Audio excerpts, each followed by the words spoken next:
Alright, today we're talking about the living doll. Now in folklore, the living doll monster is an inanimate doll, puppet, or toy that has been brought to life through magical, spiritual, or supernatural means. And unlike other companions in fairy tales, these creatures are typically malevolent, menacing, and unsettling, and can serve as a vessel for lost souls, demons, or even curses. So more or less like Annabelle, or more or less like Ronnie. Oh my goodness! As you can clearly see with this type of waifu, results may vary. And results may also vary in the folklore of these dolls also, because many different cultures explore the idea of animating objects, such as Japanese folklore, with the beings called tsukumogami. In Japanese folklore, this tradition involves household objects, including dolls, gaining a spirit or kami after they turn 100 years old. And these animated objects can be harmless or mischievous depending on how they are treated. Now, if you treat it good, they may continue to be helpful, but if you treat it badly, you finna have a bad day, because they can pull pranks on you, they can abuse you, and they can even abduct you. And the worst thing they can do is demonic transformation, which is basically when they crash out after they've been neglected or discarded, and they turn into a bloodthirsty Oni. That isn't Yamato from One Piece. Also, before the years of Annabelle, that is, before she was ever mentioned, in Japanese folklore, there was a doll called Okiku. Now, this doll was bought for a little girl named Okiku in 1918. And basically, when the young girl died, the doll became possessed with the spirit of the young girl. And according to the legend, the doll's hair began to grow. And as soon as people found this out, the doll was placed in Moniji Temple in Japan with some monks.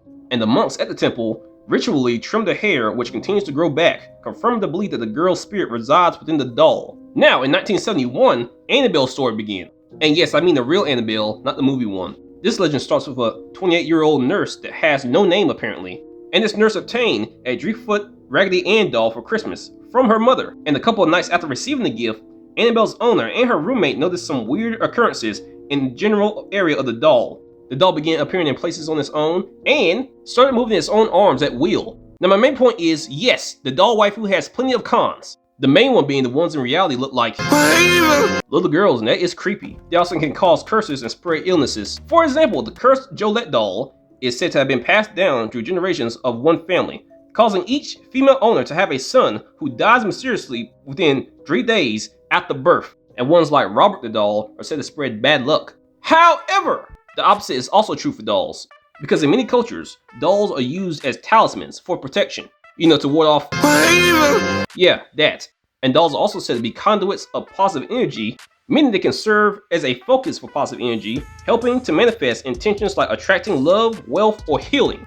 But even with the pros, more or less, they are still creepy. I've been inside of a house with a whole bunch of dolls before, and trust me, they are creepy. But then again, maybe they're not creepy for everybody, because there are people in the world who have agomatophilia, which is a paraphernalia involving the sexual attraction to a statue, doll, mannequin, or any other figurative object. And I can almost promise you, the more the years go by, the more you're probably going to see this. For example, do you guys remember the guy who married his Hatsune Miku doll? Or more or less, he supposedly married the fictional character Hatsune Miku. In 2018, a Japanese man named Akihito Kondo married the fictional character Hatsune Miku.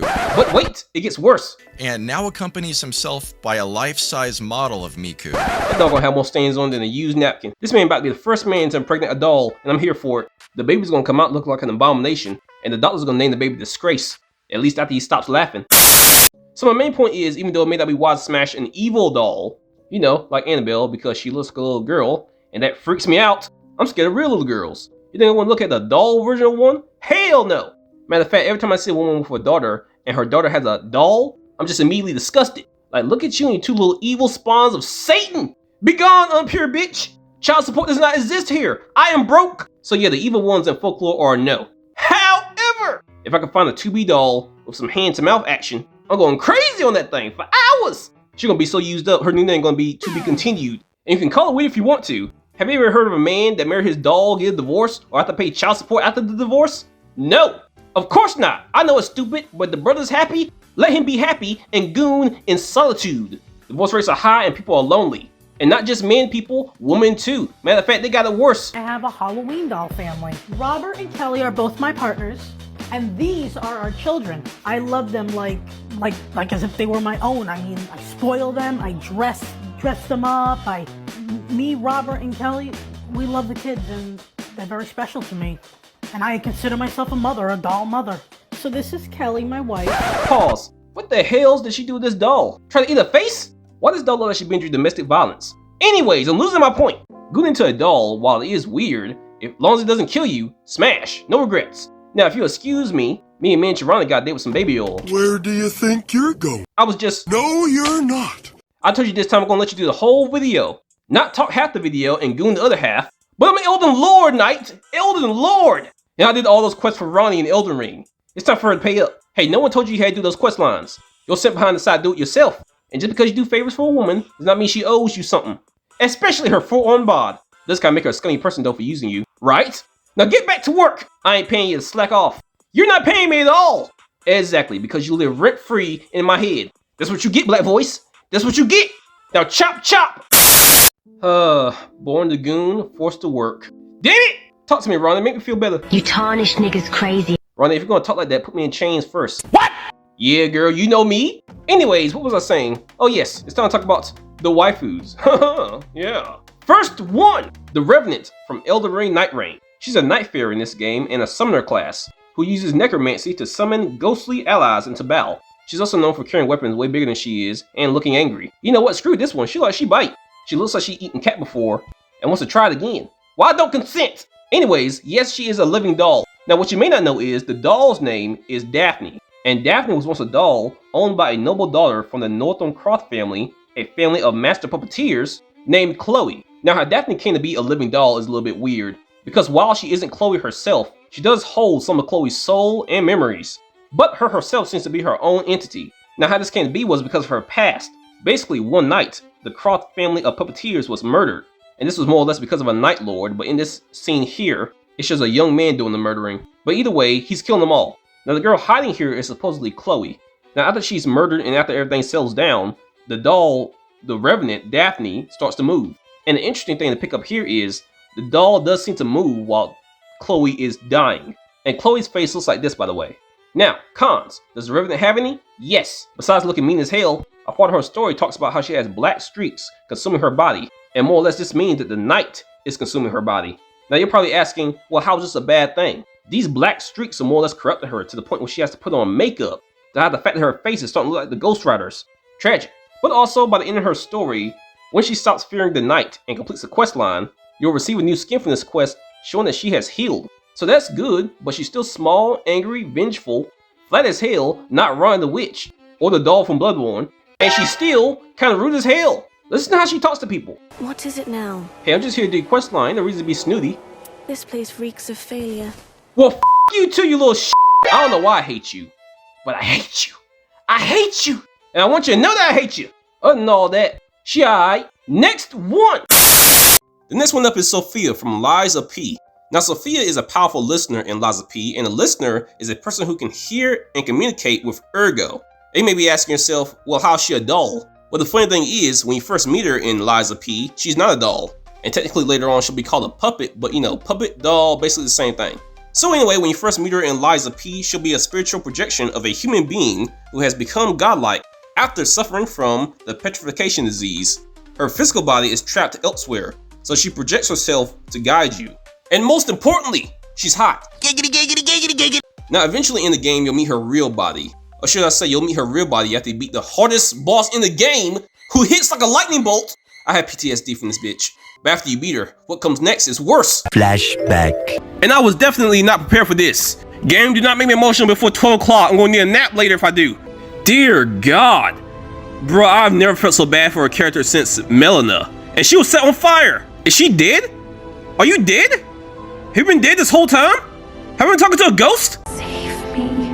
Oh no! Yep, this moment traumatized me. I slept the whole day after this. It was a good nap, but I woke up sad. So basically what happened, through the whole game, even from the beginning, she was already kidnapped by Simon and experimented on. Now this is a pivotal point in the game because basically you have two choices. You can 1, give her peace, which involves absorbing her ergo, or 2, to let her live and suffer. Now obviously after crying for like 10 minutes, I decided to do the right thing. It hurts so much.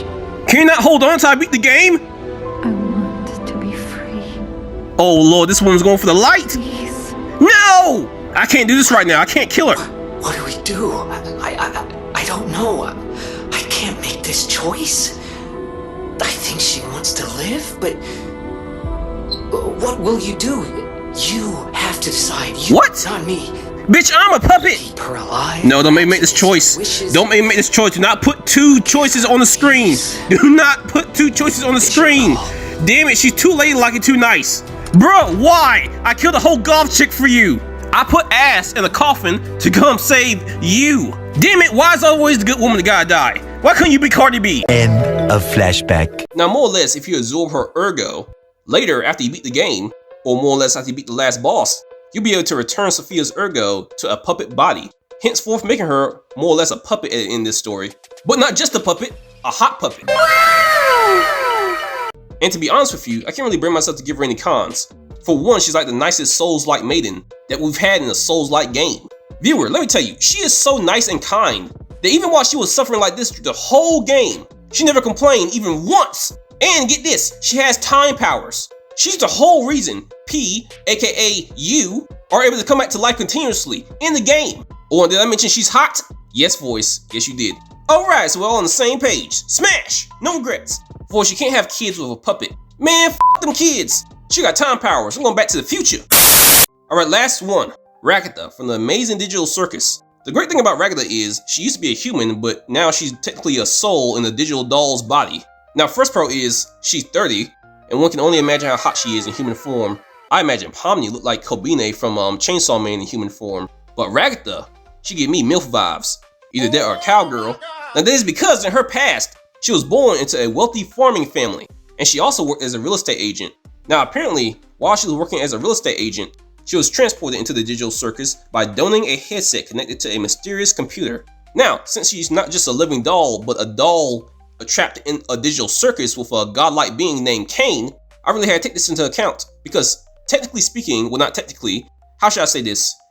You can't have sex in the digital circus because, well, Cain, yeah, for some reason he won't allow it. And trust me, they've asked. You really want to know what I want? Oh no. I want the ability to have sex. And from that moment on, Cain just started tweaking. Don't ask me where this plot is going, I just know you can't technically have sex with Ragatha in this world. But that's her only real con. Now Ragatha's pros are debatable because she is very optimistic, but she seems to be forcing her optimism to keep herself sane. And I can't really blame her considering her circumstances. But more or less her cons, that being Cain won't let them, get freaky, do outweigh her pros. And I honestly wish eventually they show us what the characters look like in their human forms, because now I'm just curious. But either way, that's the end of this video. Come on, Ronnie, time to go play some baby oil. Voice, you're a disgusting cat. I'm a disgusting cat and an Elden Lord. And don't hate, I'm not hating. Well, you should be.